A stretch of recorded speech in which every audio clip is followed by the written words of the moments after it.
C'est une année électorale en Somalie et le président Hassan Sheikh Mohamud cherche à se représenter dans le but de poursuivre les réformes qu'il a lancées en 2012. Tandis que beaucoup de personnes sont satisfaites par les efforts qu'il a déployés dans cet environnement aussi volatile, d'autres ne sont pas convaincus qu'il mérite une autre chance.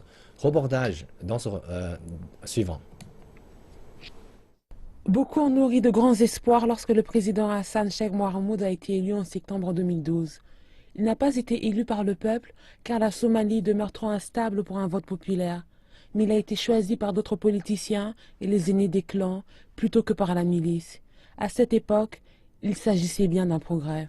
La communauté internationale a appuyé les efforts de relance du pays par le président Mohamud. Il espère que cela lui permettra d'être nommé pour les 4 prochaines années.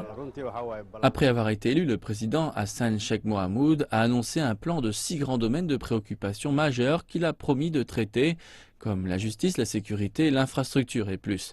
Tous les objectifs n'ont pas été atteints et il veut briguer un deuxième mandat. Il va nous proposer un autre agenda ou répéter l'actuel.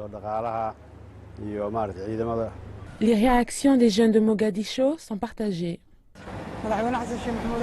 Je soutiens sa réélection. Je suis un étudiant à Mogadiscio et j'ai vu de grands changements dans le pays. Plusieurs pays ont rouvert à leurs ambassades en Somalie, quelque chose qui n'était pas possible avant son élection à la tête du pays.